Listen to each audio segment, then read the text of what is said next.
What's up YouTube, my name is Byrdman778 and welcome to another Outriders video. Today I'm counting down the top 5 best tier 1 mods for Devastator. Now remember, this is my opinion and I'm mainly just making this video to kind of help cover exactly what people need to be doing as they are leveling up, or what are the best ones for endgame as well.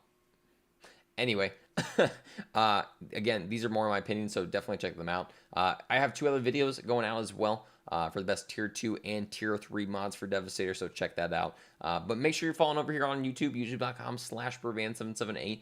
Hit that subscriber button, helps me out, make more YouTube content and Outriders content in general. Shows me you like the videos, so make sure you do that. Also, stop by my Twitch channel at twitch.tv/Byrdman778 for some terrible theory crafting, some carry games with friends, and all that fun stuff. And go by my Twitter, twitter.com/Byrdman778 for some subpar memes as well as updates on the channel. Let's get right on into it. All right, for that number 5 spot, we're going to go with Life Absorption. Gravity Leap, heal for 15% damage dealt. If the target dies, heal for 30% of that health. This is phenomenal for leveling up because it's going to constantly make sure you're keeping your health at a proper spot, especially going against those story enemies that are the bigger bosses, captains of that sort. Let's say they're shooting at you. You got all the other ads around you shooting at you. And it gives you the ability to shoot across the map, hit one of them, and make sure that you're getting some health back, and maybe be able to reposition yourself at the same time. For that number 4 spot, we're going to go with Earth's Legacy. Earthquake, increase the skill's range by 60%. This is awesome because it's going to make sure that Earthquake is going to keep on going even after its initial distance, getting that extra 6% range. This is great for hitting those long range enemies away from you, making sure that more enemies are just getting inflicted with, like, let's say bleed or something like that. But in general, just having that extra distance is always advantageous for you as the player, especially leveling up or even in endgame settings.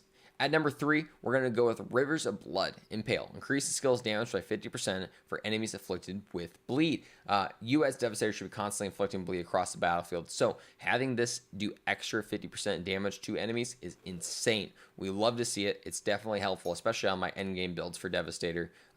If I'm using Impale, I always have Rivers of Blood on there as well, because, again, you're already going to be inflicting bleed with the first initial use of Impale, and if you have like an extra use on top of that as well, the next one's going to be doing a shit ton more damage. Or, like, let's say you use blood shock beforehand, inflict them with bleed, and then activate this. Again, more damage is always great for you as the player. For that number 2 spot, we're going to go with Golem of Death. Golem, when the skill is active, extend its duration by 2 seconds for each enemy killed. This is great for those firepower builds because it's going to make sure that you're going to constantly be keeping up your Golem. That's going to essentially be keeping you all that defense that you're not getting from something like a bottom tree, skill leech build, something like that. Whenever I use my tier 15 Devastator statue set build, this is always a locked skill because, again, it's going to make sure that I'm going to be constantly keeping that up for all those enemies around me. Now, at the same time, you can maybe swap this out for Perseverance the same way, increase the skill's duration by 100%.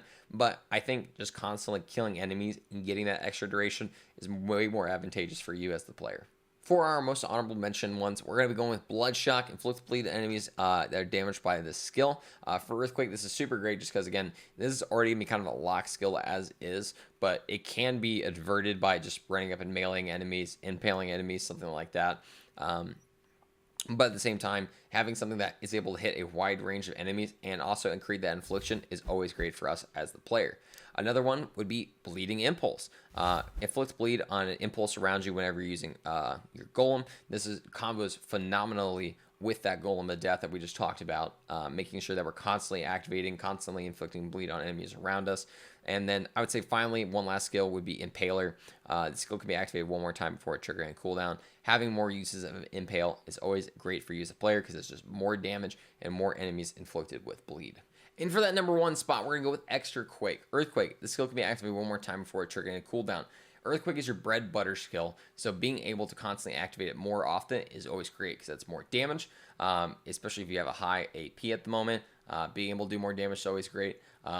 Having extra activation, like let's say you have Untamed Power going on at that moment, being able to activate it more times in an area is always great for you, but it's also more inflictions of bleed if you're running it with that Blood Shock, which you should be.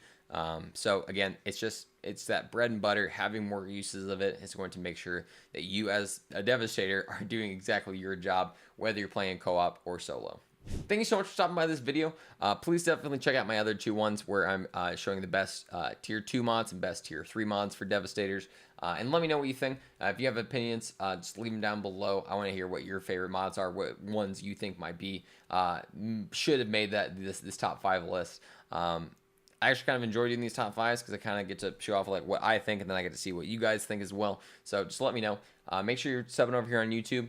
Make sure you follow me over on Twitch, twitch.tv/Byrdman778. Again, stream every single day starting at 10 a.m. So stop on by, let's vibe out, have a good time, and then check out my Twitter, twitter.com/Byrdman778. All right, y'all have a great night, day, or whatever it may be.